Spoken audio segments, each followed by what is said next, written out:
क्या फर्जी दस्तावेज के साथ, फर्जी हस्ताक्षर के साथ दिलीप पांडे जी का वकालतनामा पेश हुआ कि नहीं?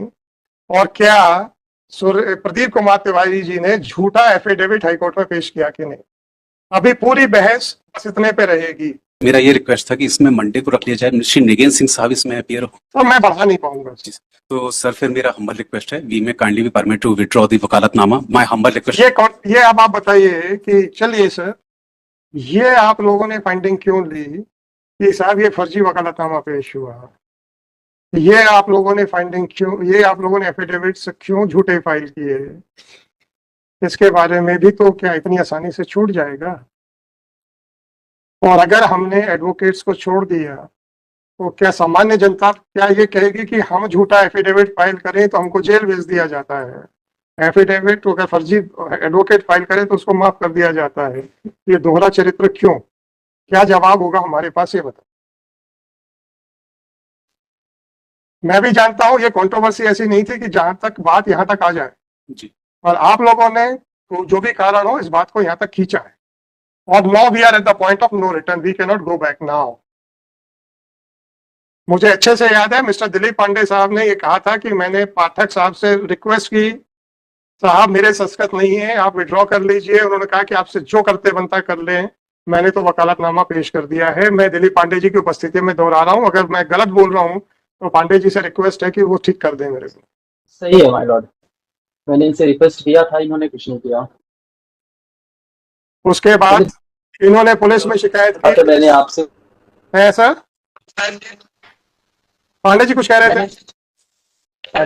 मैंने इनसे दोबारा भी एक बोला था, सारी थी तो इन्होंने यही कहा कि आपकी आवाज कट रही है सर, आप माइक को पास में ले आइए, माइक को पास में ले आइए अपने। जी सर, पांडे जी बताइए।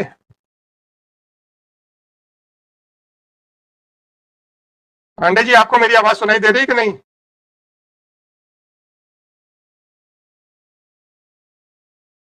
अब आप ये बताइए करना क्या है सर? विड्रॉवल तो हो जाएगा, कोई इशू नहीं है। ये झूठा वक्त है सर। पांडे जी कुछ कह रहे थे, दिलीप जी बोलिए ना।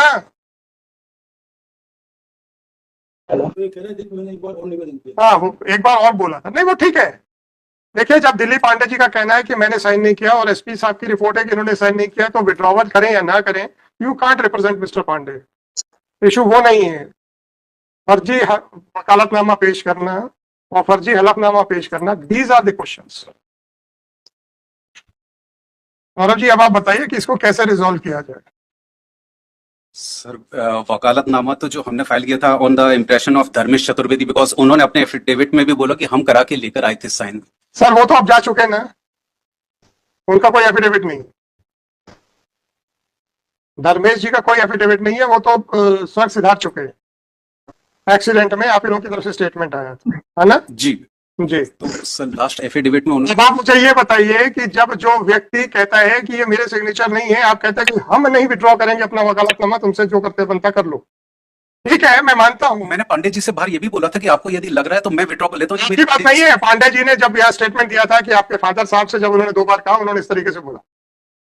जब मैंने निगेन सिंह सर थे साथ में, मैंने उनसे उनके सामने बोला था पाठक जी से। पाठक जी ने मुझसे एक ही बात बोला था, मैंने आपसे कोई मदद नहीं मांगी और मैं आपसे इस मैटर में कोई बात नहीं करना चाहता।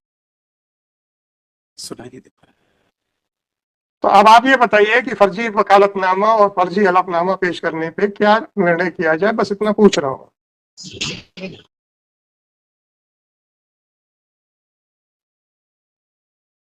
आपसे अदरवाइज नहीं पूछता, क्योंकि अगर कोई बड़ी सीरियस कंट्रोवर्सी होती तो फिर मैं ये पूरा क्षेत्राधिकार अपने पास रखता। ये कंट्रोवर्सी आप लोगों ने पैदा की है। मैं जानता हूं कि जब बहुत सारे लोग होते हैं किसी केस में, तो सामान्यतः 1 या 2 व्यक्ति आते हैं, बाकी वो प्री साइंड वकालतनामा लेके आते हैं। I know that. परंतु प्री साइंड वकालतनामा में से अगर कोई एक व्यक्ति आपके पास आके कहता है कि मैंने साइन नहीं किया है, तो आपको हट जाना चाहिए था, ये मेरा विचार है।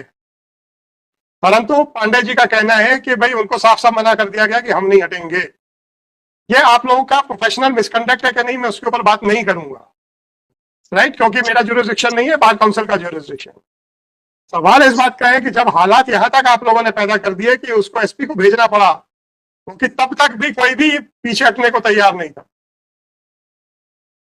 और हैंडराइटिंग एक्सपर्ट की रिपोर्ट आ गई कि वकालतनामा पे दिलीप पांडे साहब के दस्तखत नहीं है। मजे की बात यह है कि जो रिपोर्ट आ गई थी उसको एंटीसिपेट करते हुए आप लोगों ने 2 हलफनामे पेश कर दिए, एक गलती को छुपाने पे एक और गलती की, और उसमें एक चूंकि स्वर्ग सिधार गए हैं इसलिए हम कुछ कर नहीं सकते। रहा सवाल दूसरे का हलफनामा आ गया कि मेरे से तो खाली कागज के ऊपर साइन कराए गए।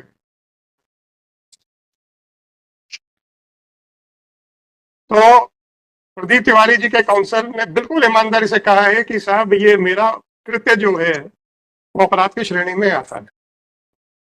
मैं ईमानदारी से कहने वाली बात इसलिए कह रहा हूं, जहां पे हमारा डिस्क्रिशन होता है कि क्या अंतिम आदेश किया जाए, फाइंडिंग्स के ऊपर तो मेरा जुरिस्डिक्शन है, तब हम इस बात को ध्यान में रखते हैं कि इंसान ने गलती मानी है कि नहीं मानी।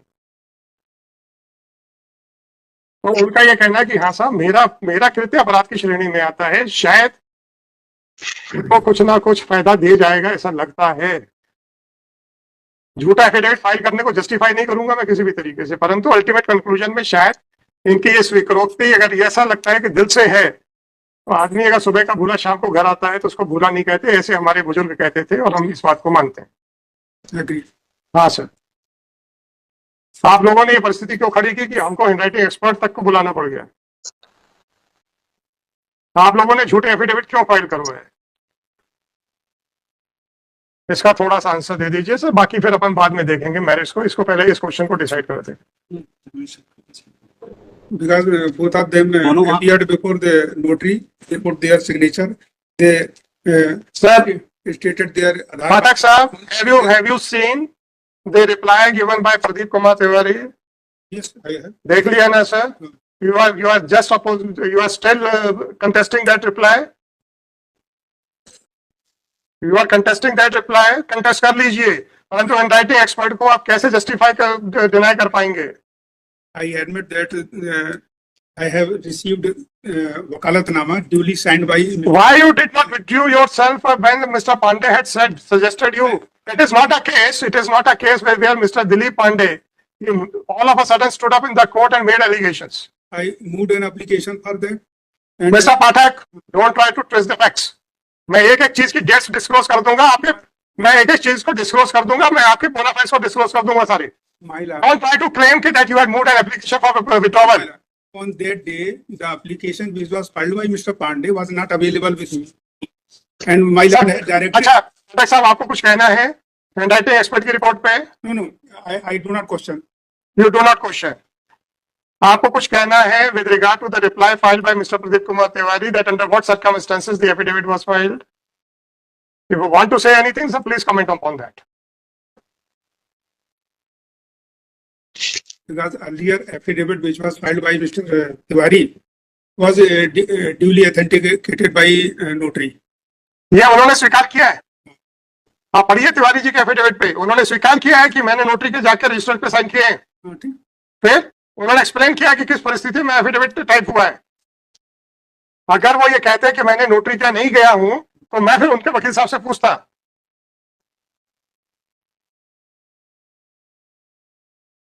उन्होंने स्वीकार किया है कि मैंने नोटरी के वहां जाकर रजिस्टर में साइन किए हैं, इसका मतलब है, पर इनका कहना था कि मैंने खाली केस के ऊपर मेरे से साइन दिए गए, उसके बाद उसमें क्या टाइप करवाया धर्मेश जी ने या जो भी है मुझे नहीं मालूम है, और मेरे से कहा गया कि चलो नोटरी क्या पे हमने वो किए हैं, परंतु ये कहते हैं कि मैं वो उनका एम्प्लॉय था। इन्होंने कहा है कि मैं उनका एम्प्लॉय था, इसमें धर्मेश जी का मैं एम्प्लॉय था। आपका कुछ कहना है इसके बारे में? नहीं, इसमें मेरा नाम तो कहीं आया नहीं कि मैंने कुछ। सर मैं आपसे जवाब देने का समय दे रहा हूं, फिर मत कहिएगा कि आपने कुछ लिख दिया और मुझे मौका नहीं दिया। And overall he tendered his unconditional apology. Why you created such a scene? Mr. Pathak, I am really shocked. There are a lot of judgments by Supreme Court that if there is some controversy with regard to the wakalatnama, then fresh wakalatnama can be filed. You drive that issue to this extent, and still you are arguing the matter. No, I am not arguing. Then what? I am stating my part only. I am not क्या arguing. कहना चाहते हैं आप? मैं ये कहना चाहता हूँ कि जो भी हुआ बोनाफाइडली हुआ। कोई बोनाफाइड नहीं है सर। कोई बोनाफाइड नहीं है, उसके बाद आप क्या कहना चाहते हैं ये बताइए। जैसा अभी आपने ही कहा कि मान लो 8 लोग हैं, 10 लोग हैं और भाई साहब, एक ही साइन करता है। आप पाठक साहब, आप दिलीप पांडे साहब की इस बात पे क्यों नहीं जवाब दे रहे कि इन्होंने आपको मना किया था, उसके बावजूद भी आपने इनकी बात नहीं मानी। मैं आपसे इतना कह रहा हूं पाठक साहब, ये वकालत मत करिए यहाँ पे अभी फॉर द टाइम बीइंग। आपसे इतना कह रहा हूं, It was you are in a dock mister Pathak, you are in a dock. admittedly it was a mistake on my admittedly. I am not saying anything about filing of the vakalatnama. Admittedly, it was a bona fide mistake on my part. मैं आपसे इतना पूछ रहा हूं, जब mister Dilip Pandey ने आपसे कहा था कि मेरे सिग्नेचर्स नहीं है, प्लीज हट जाइए, आपने क्यों मना कर दिया?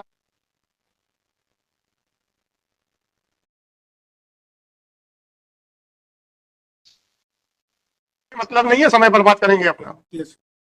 मिस्टर दिलीप पांडे ने पहली बार खड़े होकर कोर्ट में नहीं बोला।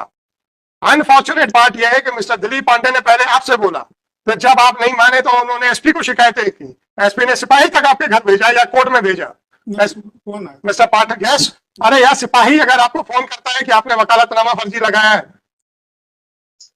तो ऐसा ये इसलिए कह रहा हूं कि मिस्टर दिलीप पांडे ने डायरेक्ट कोर्ट में शिकायत नहीं की थी।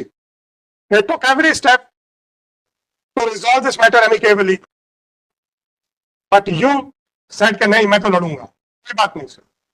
और आज स्थिति ये है कि वकालतनामा पे दिलीप पांडे साहब के सिग्नेचर नहीं है, और जो फर्जी हलफनामा आप लोगों ने लगवाए हैं वो भी बैकआउट कर गया है। तो अब आप बताइए सर, इसको कैसे रिजॉल्व किया जाए, ये मैं आप लोग से पूछ रहा हूँ। पांडे साहब आप बताओ सर। चलिए सर, छोड़िए इस सब चीजों को, हम आपको एमिकस अपॉइंट कर रहे हैं। सुनिए मेरी बात सुन लीजिए।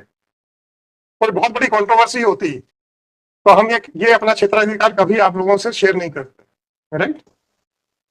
यहाँ पे मात्र एक वकालतनामे का झगड़ा है। Okay. अगर मुकदमे के तथ्यों का झगड़ा होता तो हम आप लोगों से पूछते ही नहीं, हमको जो करना होता हम खुद करते। वकालतनामा का झगड़ा है जो कि एमिकेबली डे 1 पे रिजॉल्व हो सकता था।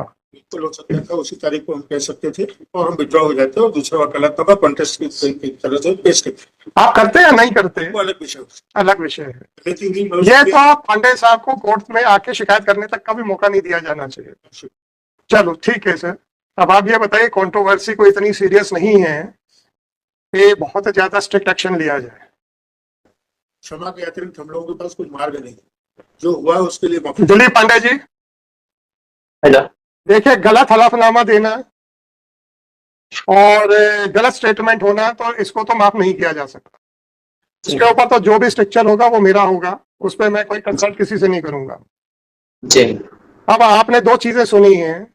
सुबह भी प्रदीप तिवारी जी के वकील साहब को सुना था, उन्होंने कहा था कि हाँ साहब, मेरे पक्षकार का कृत्य, उसने जो भी हलफनामा जैसे भी परिस्थिति में पेश किया हो वो अपराध की श्रेणी में आता है। जी। अभी भी उन्होंने वही चीज कही है। अब कंट्रोवर्सी को ध्यान में रखते हुए कि जहां पे सिर्फ आपके सिग्नेचर वकालतनामा पे सही है कि नहीं है, अगर कोई व्यक्ति अपनी गलती स्वीकार करता है तो उसको एक और मौका सुधरने का, दोबारा गलती करने का नहीं, सुधरने का मौका देना चाहिए कि नहीं देना चाहिए? हेलो जैसा सकते। अरे ग्रीवेंस आपका है ना, आपसे भी तो पूछ सकता हूँ। जी मैडम। क्या जी का क्या मतलब, देना चाहिए कि नहीं देना चाहिए? देना चाहिए। देना चाहिए। और पाठक साहब के बारे में अब आपका क्या कहना है? पहले और उनके लिए भी है कि देखिए, अब जो भी है कटुता है, जो भी है उसको छोड़िए अभी 2 मिनट के लिए। अब जब कोर्ट से डायरेक्ट बात कर रही है तो कटुता को बीच में मत लाइए। पहले और मेरी कटुता कुछ नहीं है उनसे, बल्कि उनकी वजह से तो मैं सालों से इतना परेशान हुआ हूँ कि मैं बता नहीं सकता। तथ्यों के ऊपर जो मुकदमा है उसके तथ्यों पे मैं अभी कुछ नहीं सुनूंगा, क्योंकि मैरिज के ऊपर अभी मैंने सुनना शुरू ही नहीं किया है और आज सुनूंगा भी नहीं, समय हो चुका है। अभी तो इसी कंट्रोवर्सी को आज डिसाइड करना है। तो सारी फाइंडिंग्स तो देखिए प्रदीप तिवारी जी के भी खिलाफ जाएंगी और पाठक साहब के